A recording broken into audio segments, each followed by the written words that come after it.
Welcome to the Work Hard, Play Hard podcast. My name is Rob Murgatroyd, and I'm a former doctor turned lifestyle entrepreneur. Each week, I interview some of the best minds on the planet on the science of achievement and the art of fulfillment. Come take this journey with me. Excuses are over. It's time to live. For me, working out, what is hard is really having that drive and kind of like keep pushing and pushing. And I think that's more mental than just simply physical. Some people might think that working 60 hours a week is enough, others 120. That equilibrium is really, really personal. So then it's a question of setting proper expectations. You got to set your expectation properly, and then put yourself in the right environment that matches your personality, And finally, you have to properly communicate so that you can manage all these demands, whether from above or from below. What's up, everybody? This is Rob Murgatroyd, and welcome to another episode of the Work Hard, Play Hard show. This episode features Mo T. You can find him on Instagram and elsewhere at Mo_T.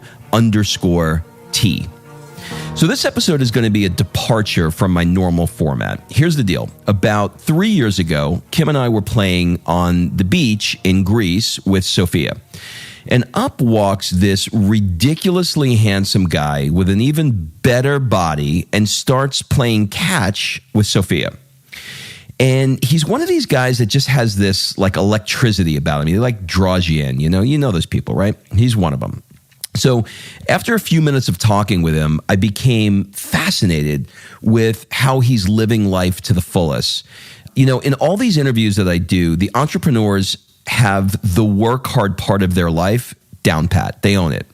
But few of them have the play hard part of their life down pat. Mo is the rare exception that has both. As we get into this interview, I learned from Mo some very specific strategies that allows him to serve the work hard and the play hard part of his life, which is exactly why I'm doing my 2019 mastermind. So I want to remind you that the key to get from where you are now to where you want to be is a mastermind, but it has to be the right mastermind, though. I see all these pop-up masterminds everywhere. Many of them are very expensive and, frankly, a giant waste of money if it's not a good fit for you. And that includes mine. So my mastermind is for 6- and 7-figure entrepreneurs that spend more time working than they do playing and know that they need to level up their tribe to the next level. And frankly, it's for the people that are tired of the same old boring conferences and masterminds, and they want something new, something different, something that fits where they are with their life now and the changes that they're looking for now. Plugging my mastermind into your year puts you immediately into an amazing tribe of people in insanely exciting locations around the world. So go to workhardplayhardpodcast.com/mastermind and fill out the application.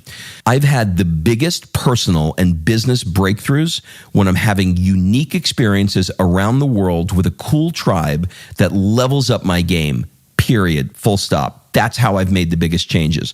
So look, it's an art to pull together 25 entrepreneurs and facilitate massive growth over the course of 12 months in different locations around the world. So this is a very specific skill set that you need to have, and you need to know exactly how to do this, and I do. So I'm doing interviews for the 2019 spots that are still available, and what I take most seriously is finding the right 25 people. I need the best mix of personalities, ambitions, skill sets in diverse businesses. And I'm going to continue to interview until I find the right people. So I want you to get your application in if you're an entrepreneur that's in the 6 or 7-figure range, and you're ready to go to the next level, and you're ready to up-level your tribe, and you're ready to take that step in your business and your life. Go to workhardplayhardpodcast.com/mastermind. Again, it's workhardplayhardpodcast.com/mastermind. I want to see your application, jump on a phone call with you, and hear all about your goals and see if you're a perfect fit to come with us to Boston, St. Petersburg, Russia, and Italy. So imagine, how cool would it be to mastermind your goals with us in Russia during the White Nights celebration or over a glass of champagne in a villa in Tuscany? Just go to workhardplayhardpodcast.com/mastermind. Okay, this episode with Mo T is freaking gold. Sit back, listen, enjoy it. Know that he's not somebody who has a book. He's not somebody who's doing conferences or seminars. He's just a guy that I found interesting on the beach that I wanted to share with you. So without further ado, please enjoy this conversation I had with Mo T. Mo, welcome to the show. Thank you. How are you? It's been a while. It's been a while. You know what, man? I am super ridiculously excited to do this. I've been waiting to do this for a while. So this episode is going to be a bit of a departure from most of the shows that I typically do, because most of the people that I interview want to play hard, but really they just work hard. You play hard and work hard. So just giving that context for people, I want to tell people who have no idea who you are a little bit about how we met. So Mo and I met a few years ago in Greece. So let me set the stage for you. Imagine being in one of the most beautiful settings with your wife, your baby, and along comes this tall, ridiculously handsome guy with a statue-like body. And he gives your little baby a ball to play with. My wife, she stops in her tracks. I give him the middle finger. And we've been friends ever since. Oh my God. You are the man. So, all right. So what we're going to do is we're going to deconstruct a little bit about how you play in a minute. But first, I want to get some context and some background. So Mo is short for Mohammed. Is that right? That's right. Exactly. So I'm originally from North Africa. And then my family decided to move to Canada. Yeah, that was a huge change in terms, at least from a weather perspective. Back in the 90s, unfortunately, North Africa, specifically Algeria, was going through some tough times. And yeah, so we moved to Montreal. You know, we speak French, so like let's make the move. And so yeah, ever since I was really looking forward to the move, because I remember back in the days I used to watch what is it called, Beverly Hills 902 or 102, whatever. So like pretty close, 90210, not bad. You know, so yeah, I was looking forward to like it from an Algerian perspective. Going to Canada, it's kind of like the same as going to the US, or like looking forward to go to college and all that stuff. So yeah, it was very, very exciting. Huge change from a cultural perspective, and then obviously the weather, the culture, and yeah. So ever since, I basically got into school, studying, and yeah, I started my career. How old were you when you moved from Algeria? I was 15.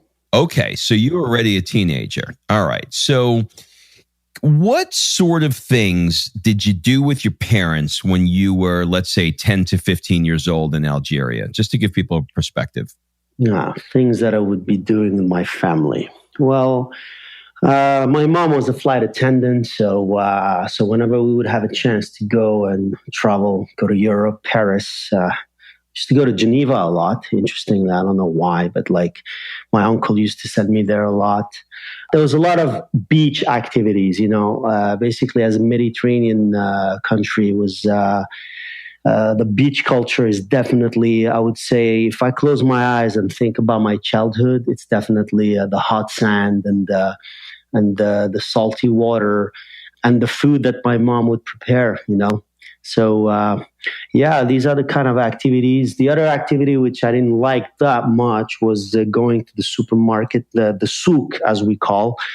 It's basically, you know, for Westerners, these are amazing experiences whenever they go to Morocco, or, you know, it's those places where it's full of people buying vegetables and like just going from left and right. And I used to hate that experience because simply I didn't like the crowds and that. But it's definitely part of a family activity, I would say. Well, I gotta push in a little bit on the souk. What was it about the souks? Was it just that there were so many people that were around you?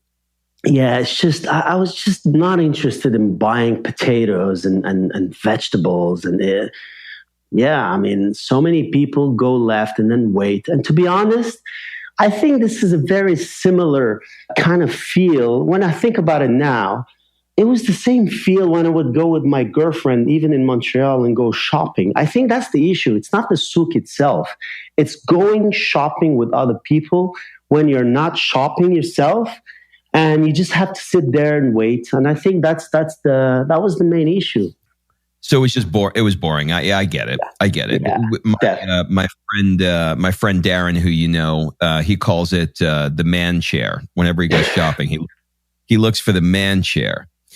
So, I tell you, when I was in Morocco, I was in the souks, and I remember the call to prayer, hearing for the first time the call to prayer, and watching all of the shops close. They would just close, 5 times a day, or however many hours they were doing the call to prayer while they were working. Yeah, and it is indeed 5. Yeah, it's 5. It's just. Yeah.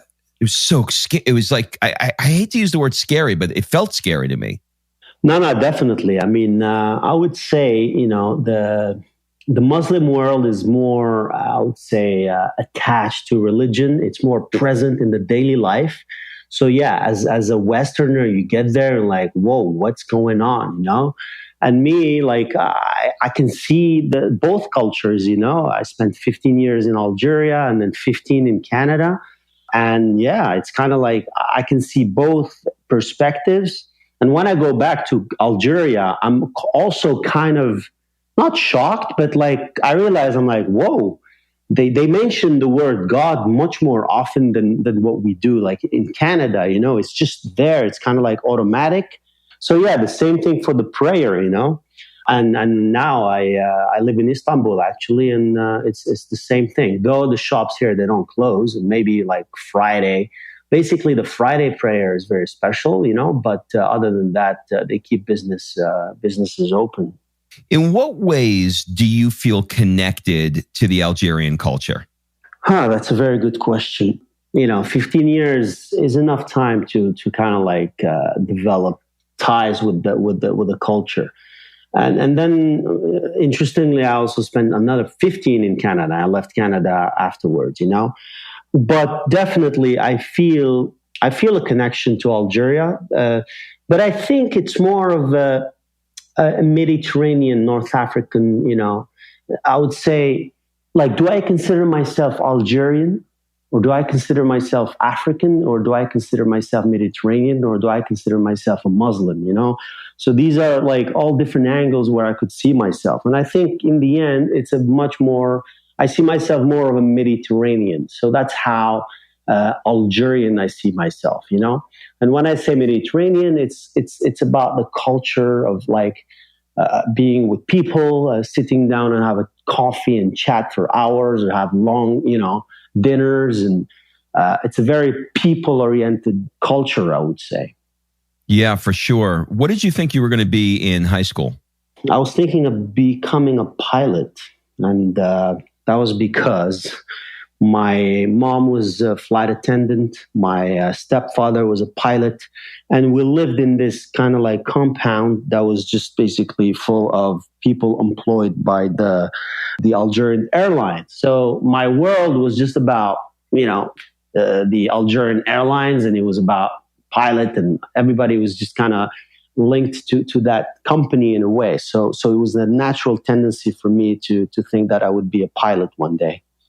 I'm starting to piece together your life here, because I can see how, having a mom as a flight attendant and a stepdad as a pilot, being around the beach culture, being around the souks, the Algerian lifestyle, now the Canadian lifestyle, you put it together and we have Mo here for sure. So, having spent a good chunk of your life from, the beaches to freezing cold Montreal, what feels more you?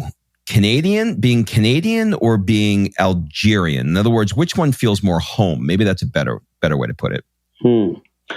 That's a very good question. I think home is always closer to the most recent experiences, So in other words, it would be easier for me to live in Canada than living in Algeria, simply because these were the last few years that I spent there. I think as time, it's a question like, I would say, evolution throughout my life, But you cannot take out the Algerian in me. That's definitely not possible. But at the same time, the beauty of being Canadian is that it's a multicultural society, especially Montreal, and that's the thing that I miss actually in that city. I love how multicultural it is. Just to give you an example, when there's a World Cup going on, every game, like, you would see flags from Spanish flags.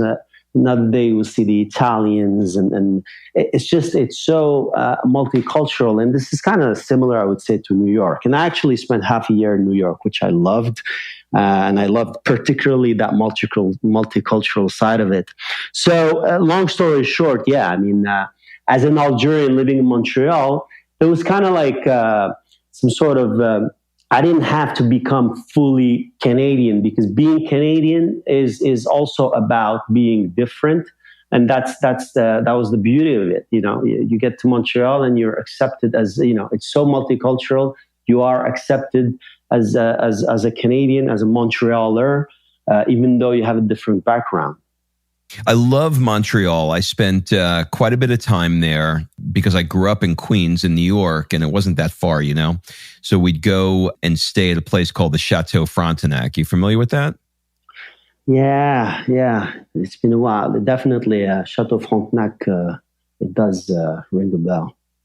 Well, you say it way better than I do. You are fluent in English. I sound like a guy from Queens saying the Chateau Frontenac. I mean, you're like, you are fluent in English and French and Spanish and Arabic and Portuguese. How's your Turkish? Turkish is getting there. I'm learning, and I'm taking the opportunity here to learn, because I think I would say, it would be a shame to not take advantage of being here to actually learn a language. But I would say it's the most challenging language that I had to learn, because it's completely, coming from a different family of languages. So getting there slowly. How long are you going to be in Istanbul? Actually, I have a permanent role here within the bank. So I would say, as long as it's working out, but I will always be open to other opportunities. So I could stay here forever, or keep moving. I've been moving for the last 8 years, or 23 years, if you want to count, since I left Canada. So we'll see. But I think I'm planning to stay here for at least 2-3 years, and then reassess all my options. What do you like most, and what do you like least about living in Turkey or Istanbul? Well, what do I like least is definitely traffic. There's like 20 million people living here. I don't know how many cars they got, and it's ridiculous, And I actually ride a scooter to get to work. It's insanely dangerous. But I'm glad I'm an experienced driver, and I'm super careful. As a car driver, I know that it's hard to see scooters, so I keep that in mind. And I also, given the experience that I had taking buses here before buying my scooter, I know how bus drivers can be crazy in making their turns. So I have to be super, super careful. In terms of what do I like the most, I would say the food. It's really, I love Turkish food. And there's a lot of, I would say, the Turkish food that we see outside of Turkey represents, I think, only maybe a quarter, not even, of what we see. So when you come here, you actually discover so many other things that they have that is not necessarily like exported to the world. So really, the food here is amazing. No, I don't believe that you eat anything because I've seen your body, and there's no way that you put any kind of food in that thing, because you can't have a 12-pack and stick any kind of broccoli in there. I mean, what are you doing in that department? Give me the high level here. What's like, how much are you eating? Are you eating all day long? Or are you really, tell me the truth. Are you careful? Are you careful what you eat? Do you not drink a lot? What's the secret here? That's a very good question. And I think throughout all these years, I think it comes down to one element is genetics. I think, it's just the way we are built, and that's something that we cannot change. Now, talking about the things that we do control, in terms of food and fitness, it's a very simple equation. What comes in minus what comes out, and then in the end, is it surplus or negative? If it's a surplus, what it ends up as fat. If it's a deficit, well, that means you're burning fat. So it's super simple. There are no magic formulas, and it's no pain, no gain. So now to get ready to for the beach body, definitely we have at some point to suffer, So a few months before heading to Mykonos, definitely I put in the efforts. And by efforts, I mean cutting on food and, skipping meals, or my own personal little trick is I call it the 6 egg white diet. It's kind of extreme, but basically for, several weeks, I would basically skip dinner and only have 6 egg whites and then go to bed. Why 6 egg whites? Because it's around 100 calories. And it fills you up, because when you're dieting, you want to cut fat. The goal is to eat something that will fill you up, and also it has proteins. So we're talking about minimization of muscle loss, and I'm talking about muscle loss because on the other hand, I will be doing a lot of cardio, a lot of running, and the problem with that is that it comes with potential muscle loss. Definitely, you would be burning fat, but there is also you will be losing some muscle. So you want to minimize that. So there's no magic formula. As I said, part of it is genetics, but the other side, definitely it's a question of like controlling your food and doing some cardio and keep working out to minimize the loss of muscles. How much working out are you doing during the week? Every day? Yeah, except Sunday. I take one day off.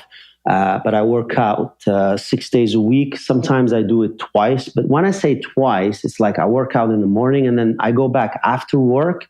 But after work, I would be doing more of a simple activity such as swimming or running, I wouldn't be able to do like weightlifting after work. It requires not, for me, the difficulty is not about the physical effort. It's more of a mental effort. For me, working out, what is hard is really having that, that drive and kind of like keep pushing and pushing. And I think that's more mental than just simply physical. So are you intense with the workout? In other words, your intensity scale of 1 to 10, are you shooting for like, an 8, 9 in intensity when you're working out, your personal intensity? Yes, I would say, my type of workout is like it's basically a circuit training, but mixed between basically heavy lifting and also like high cardio workout, in the sense that it's a HIIT training. So I just kind of like do full body, switch from one exercise to another, but still it's with heavy weights, not just kind of like cardio type of workouts. So you have a couple of weight days and you have a couple of cardio days. Well, not really. I actually do weights every day, but the cardio I do 3 times a week after my workout, like the circuit workout. I jump on the treadmill and I do a HIIT run. So like basically we're talking about 7 times For 1 minute, I go at 18 kilometers an hour. I don't know how it is in miles, but anyways, I would say around 12 miles, I think, an hour. And for 1 minute and then 1 minute rest, I do that 7 times. So that's basically I do that like 3 times a week. The other 6 days, the other 3 days, what I do is more focused workouts. Where basically it's like, for example, this year my goal is to get my legs much bigger. So I do like really focus on legs, So I think, we need to have a workout of the whole body, but also at the same time, you need to have special sessions to focus on certain parts where you think you need to develop. As for normal cardio, like running, I do 10Ks a lot or swimming. These, I do them after, in the evening or like basically after work. I do that like 3 times a week or something. It depends on my level of energy. And talking about that, actually, I think it's important to listen to yourself. When you see that you're tired, or don't push yourself too much. Maybe you could adjust your workouts to not, the benchmark should be always like, oh yeah, this is better. Going to the gym for 15 minutes is better than sitting on the couch, So I always end up doing something. But if I go, I shouldn't kill myself, because that will really demotivate me for next time. So we have to kind of like adjust our intensity level based on the way we're feeling, especially mentally, as I said before. Physically is one thing, but mentally, mental strength, I think, is key, and it has to be considered. How is the training environment for you in Istanbul? In other words, good gyms, good equipment, that kind of stuff? Definitely pretty good. You have like different levels in terms of quality and prices. But yeah, the one thing that I appreciate is like having towels and stuff already provided. Because really, I mean, one of the things I really didn't like managing in like normal gyms where you have to bring your towel to shower, is like, coming out of the gym, your towel is all wet. How are you going to manage it? Getting to work, I work at an office and I have my wet towel, so often I had to kind of like hide it and put it somewhere so that it dries. But yeah, simple details like that, I really, really appreciate. But me specifically now, my gym is actually in the same kind of like, it's kind of a compound. I live in a condo now, and we have the gym provided here. So it's really, really practical. Wake up in the morning, hit the gym, come back home. It's a 3-minute walk, and then, shower at home actually, and then get to work. All right. So now let's switch gears. I want to talk about your MBA. So not only do you have the body to go with it, but you also have the MBA. All right. So let's talk about this. You got your MBA in Spain, right? Yes. Well, my first question is, why did you want to get an MBA? Yeah, very good question. One of the reasons we want to do an MBA is, to be honest, frankly speaking, it's because you're lost. You want to stop and think, we talk about career switching, so basically I was a moment in my life, I was like, what do I want to do? I did my CPA in Canada, and I also did my CFA. I was thinking of getting into asset management. And then I was like, I'm not sure that I want to do this, So after all these experiences, both professionally and also personally, because I spent 6 months in Latin America doing volunteer work, I decided to do my MBA in Spain, thinking of moving back to Brazil, because that school has a pretty good network in Brazil. And that was one of the reasons why I actually decided to do my MBA in Barcelona. And to be honest, I was not sure what I wanted to do. And I wanted something within finance that, it's kind of like a mix of interpersonal skills and finance, languages. I wanted to kind of like leverage all of that. And then, boom, an opportunity came up. Basically, Citibank was looking for people with kind of like a diverse background, speaking different languages, who are willing to travel and who traveled a lot. And so I joined Citi in this global rotational program. And the good thing about it was that I didn't have to choose any specific group to join because, as I said, I wasn't sure what I wanted to do. So I joined Citi, and I was able to, spend some time in New York, and then I ended up in Istanbul and then Madrid. So it gave me that opportunity of like keep traveling, but still working and learning and also making money, because at some point, you got to finance all those moves. So that's how I ended up becoming a banker, which a lot of people don't really, they don't see me as a banker when they meet me, especially in Mykonos.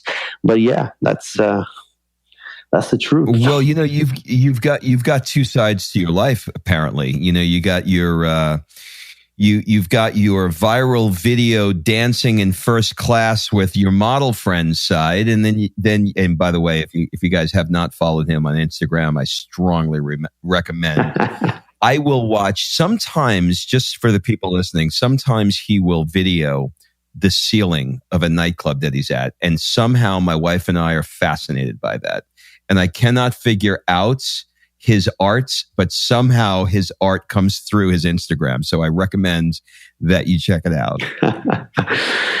So I want to talk to you a little bit more about Spain. So when you were living in Spain, what was it about Spain that you loved the most about it? Because, I was just there in Barcelona, and I fell in love with it. It was such a great town, but I'm sure living there is different, right? Yeah, definitely. Going on vacation somewhere, it's just, you see the surface, but then experiencing it from the inside is definitely something. And I've seen Montreal, Barcelona and Madrid, and it's like a Clásico, Real Madrid versus Barca. And that's like the classic question, like what's better, Madrid versus Barcelona? And there's no answer to that question. I love the beach and everything, which Madrid lacks. But at the same time, Madrid has that great kind of like city lifestyle. It has the people are kind of like more, it has that more permanent feel. Whereas Barcelona, you feel that it's full of tourists. So it kind of like changes the whole experience a little bit. But what did I like the most about Spain in general?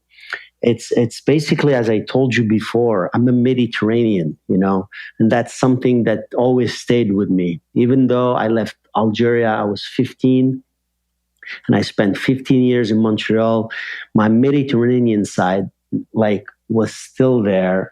And I just felt that I need to go back. I need to go back to the Mediterranean. That's how I ended up. That definitely affected my decision to make the move to Spain. And it's definitely one of the things that I appreciated the most about Spain. Spaniards, they love life. They enjoy life. Yes, they do work. I worked in banking, and I can tell you that it's hard work there.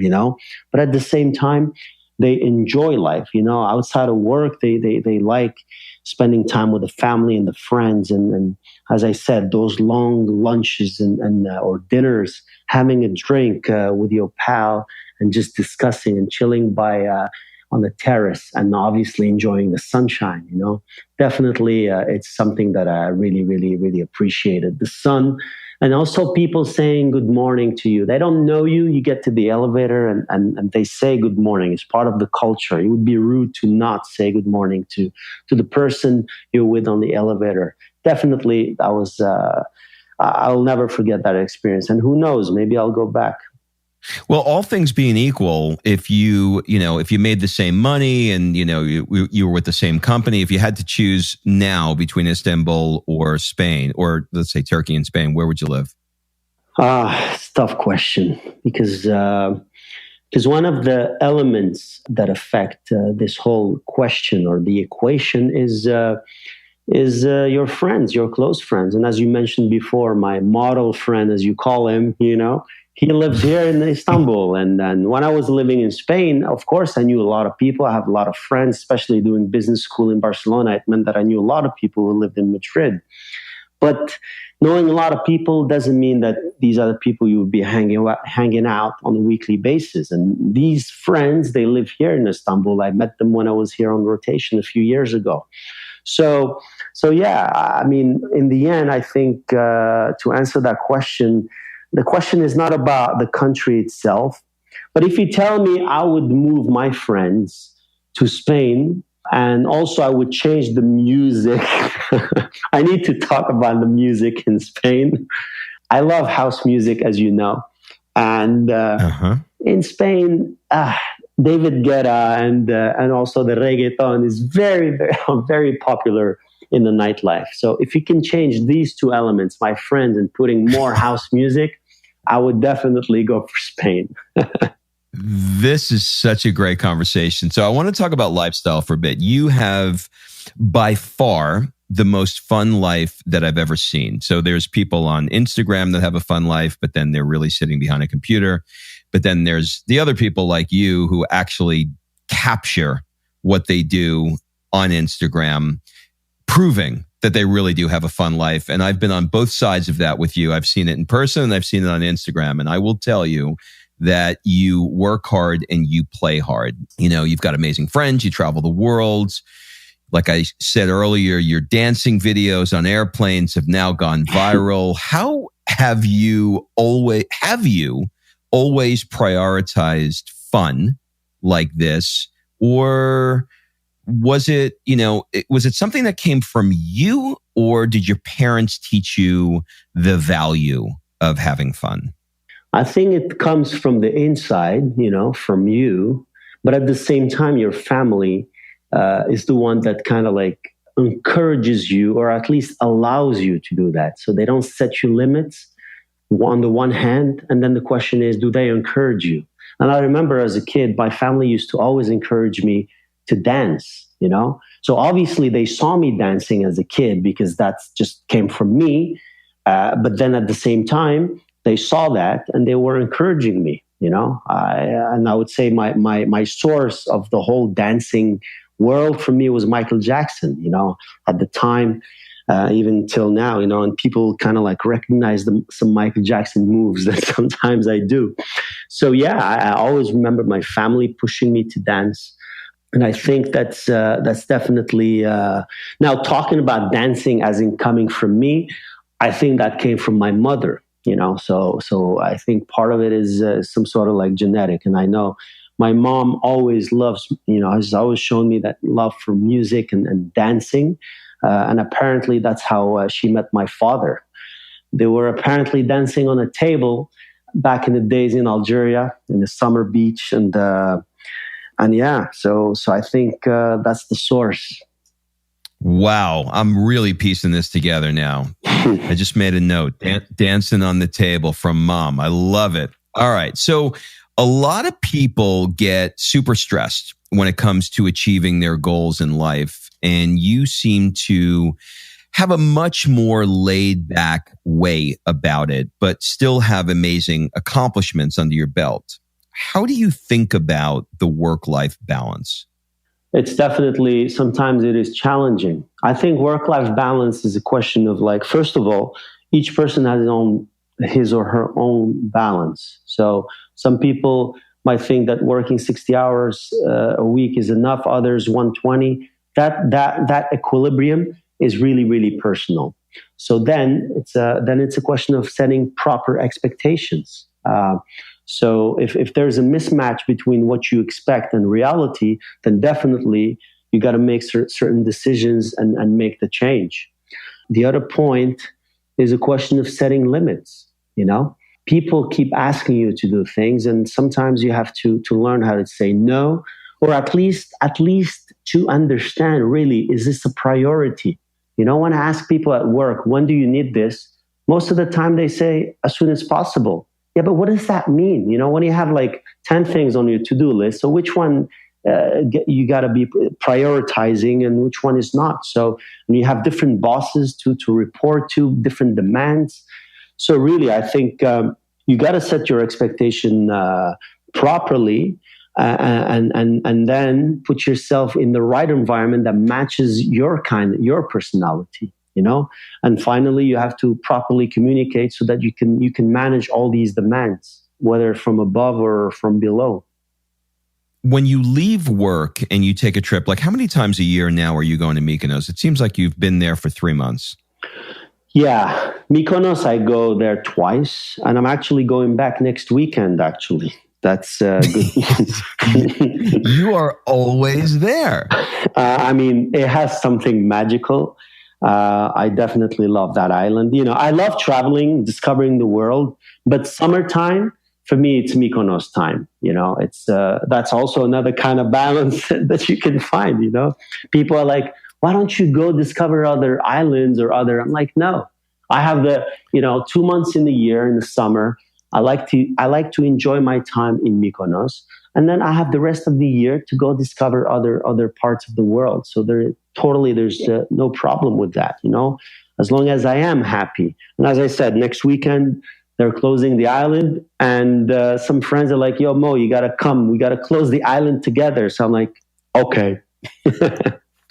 I mean, you and I could not have repeated that. I hear the exact same thing. Like, why don't you go somewhere else? I'm like, I don't want to. I don't want to. It's so great. Exactly.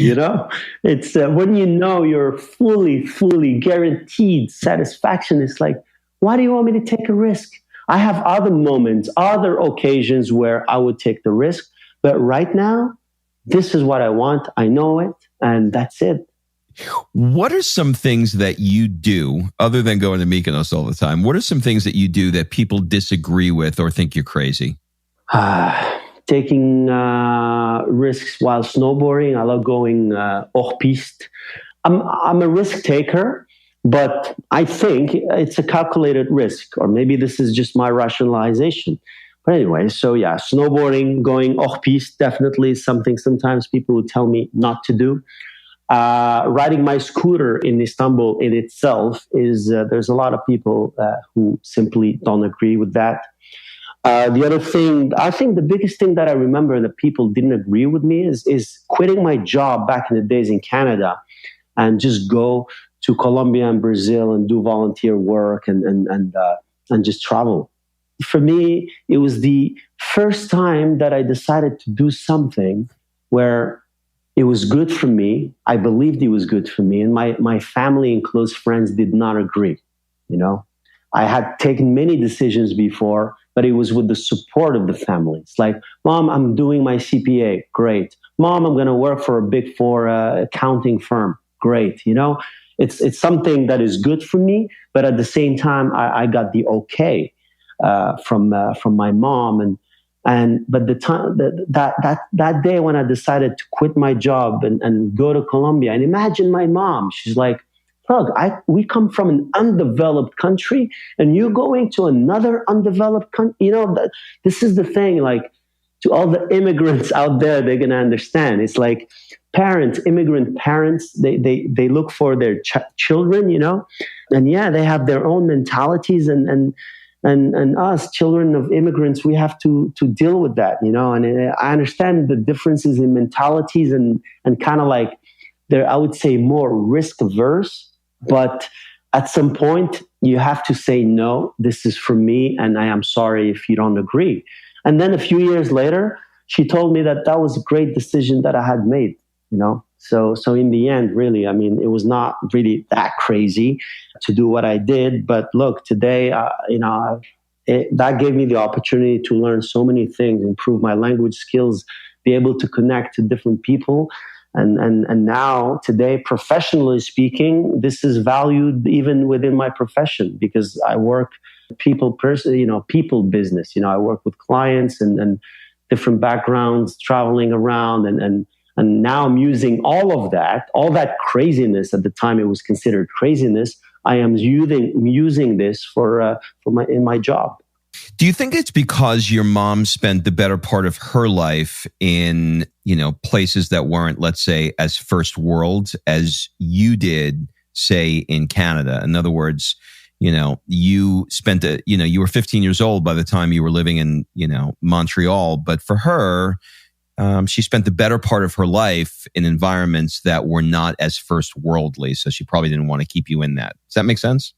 Yeah, it does. I mean, she definitely thinks that, all right, we moved to Canada, a great country, well developed, super safe, and it has all these advantages, you know. But that's the thing. I mean, it's like I wouldn't expect her to fully understand, and this is a perfect example of like that I usually give to people when they talk about, oh, if I were a billionaire, I would do this and that. I'm like, actually, you cannot say that. You cannot put yourself in that theoretical position and think about that situation with your current values and way of thinking, you know? So in other words, it's when you look at other people and they make certain decisions, it's really hard for you to imagine and understand sometimes because they're in a different situation. They have different needs. You know, they achieved these. It's like the Maslow pyramid of needs. You know, once you reach certain levels, then you need to challenge yourself differently, and you don't necessarily value the same things anymore. And that's the thing. My mom, she would think of this as like survival. You need to survive. But look, Mom, I studied now in Canada. I have experience working in like top firms. Now I have different needs. I'm not in a survival mode anymore. I'm more in exploration mode. I'm able now to take more risks, you know, and there's always a safety net anyways, because seriously, all these experiences are valued in the end. So I can always go back and I will find there's always a market for what I've been doing now. You know, you have an interesting mix. You have a very, you know, CPA, MBA, CFL sort of like, you know, asset manager, banker sort of logic that, you know, even when you talk about nutrition, you know, there's a surplus, there's a deficit, you know, very logical, left brainy. But you also seem to follow your gut. So do you think that you listen more to your head or your gut, or do you think that you have or your heart, or do you have a combination of both when you're processing things? I think definitely you got it right. I mean, I'm a super logical person, and I kind of like, I try to always optimize or think of options and, you know, scenarios. And let's say, you know, I'm moving to Istanbul. What are the different scenarios? You know, which one has an upside, et cetera, et cetera. So I think once I kind of like have that safety net set up, then I feel that I can let my heart, you know, make other decisions. As long as if I fall, there's a safety net. So I think it's a combination of both. A little bit of both. Yeah. All right. So what I want to do as we slowly start to wrap up, this is a rapid fire round. Answer as quickly or as slowly as you would like. It's basically a first thing that comes to your mind rounds. What would your friends say is one of your superpowers? I think adaptability in languages. What's one of the things you're afraid of right now? The Turkish lira. What keeps you up at night? The Turkish lira again. What's the one thing that you want to get better at? Certain levels of stress, especially at work, and how to manage people during that time. What book have you reread the most? I think it was the 100-year-old man who climbed out a window and disappeared. What's one thing that you own and probably should throw out, but never will? I don't know if I could mention this on podcast, but it would be, my mom has my schmuck. She kept my schmuck all these years and she still has it. It's disgusting, but if you ask me, I would throw it. I think I would say, no, keep it. Might as well keep it. Do you know I don't know what a schmuck is? Basically, the schmuck is, you know, the piece of skin that is cut from the penis. Oh, you're kidding. Yeah. That's called a schmuck? Yes, that's where the word schmuck comes, you know, like the oh my God. I never knew that. I think it's Holy a Yiddish. Shit. I think it's a Yiddish word, you know. So I think that's where it comes from. Wow. That's amazing. I've been calling people schmucks for years.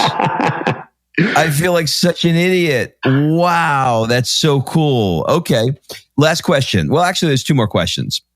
The second to last is, if you had to give a TED Talk on nothing that you're known for or nothing that you speak about, and it could be on anything that you like to do or anything that you have a passion for or really anything else at all, what would it be? I would say something related to music, but in more of, people know that I love music and I love dancing to it, but I think it would be more pushing it towards production. Okay. Not so easy. I took a stab at that once in my life. Not so easy. No. Last question I have for you. We're going to change it up a little bit. What one question would you like to ask me? As you know, as I told you, I've been an immigrant for more than half of my life. I love traveling, and I ended up now with 2 passports, which, the Canadian one definitely has helped me in my traveling. Now, talking about passports, is it true, and I heard this, is it true that you actually traveled to Greece without a passport? No, it is not true. You must have a passport. In fact, I can't even go to Canada without a passport. You cannot? I cannot. Makes sense. All right. Yeah. There's a rumor out there. There's that rumor I'm going to dispel right here. So now, look, this is why I do this, because now you taught me about schmucks and I taught you about passports. Well, dude, I cannot thank you enough. I consider it such a pleasure to have you in my life, call you a friend. Do you have any final words, suggestions, or an ask for the people that are listening? I think there's the one thing that I always recommend to people is really listen to that little voice inside you. That's all. That's all I got to say. I'm going to take it. What a beautiful way to end. Mo, thank you for taking the time to do this. Thank you very much. It's been a pleasure, and I'll see you in Mykonos. All right. Thanks for listening. If you love this episode and you know someone that needs some help in either stepping up their work hard game or their play hard game, it would mean the world to me if you shared this podcast with them to help me get this movement out there. So if you like what you heard, head on over to iTunes, take 30 seconds and leave me a 5-star review, and I will be forever grateful. So until the next episode, excuses are over. It's time to live.